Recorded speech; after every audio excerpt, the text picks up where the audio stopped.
So on router 2, conft AAA new model, username backup, password Cisco.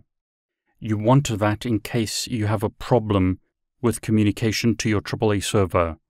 If there's a problem communicating with your AAA server and you haven't configured a local authentication method, you won't be able to log in to your router.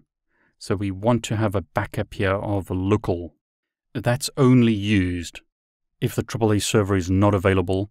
So going back to router 1 as an example, if I try and telnet to the router and log in with the username backup password Cisco, that's denied because the AAA server is available. But if the AAA server is not available, we'd be able to log in using that backup method. And I'll demonstrate that in a moment. So thus far we've configured AAA new model and a login default using RADIUS. So AAA authentication, enable, default group is going to be RADIUS, local backup. The RADIUS server is host, and again just use question mark if you're not sure. 10.1.1.250, the key is going to be Cisco. Obviously in the real world you're going to use better keys than that. So show run, include AAA, there's our AAA configuration, here's our RADIUS configuration. So let's telnet to ourselves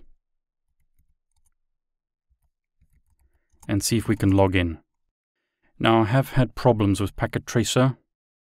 At the moment it's taking a long time, but eventually I've been able to log in. So that looks good. Packet Tracer should display the username here, but it doesn't. It's just a problem in Packet Tracer. I'll exit the telnet session. Packet Tracer is a simulator once again, so it's not perfect, but it does a great job in this lab allowing us to learn and practice AAA authentication. I'll save the router's configuration. Last device to configure is switch 1. It's going to be using RADIUS authentication. So on switch 1, AAA new model, username backup, password Cisco.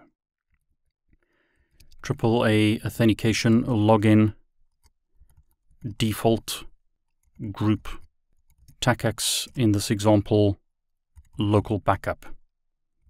AAA authentication, enable, default group TACACS, backup is going to be local. TACACS server is going to be 10.1.1.250. The key is going to be Cisco. So again, show run, pipe include AAA. There's our AAA configuration. Here's our TACACS configuration. Let's telnet to ourselves. Make sure that we can log in before I save the configuration. So that looks good. Save the switches configuration. So now we've got AAA configured on these 3 devices. These devices don't have a username configured of David in their local username and password database. But notice I should be able to log in via the console using the username David and the password Cisco. And there you go.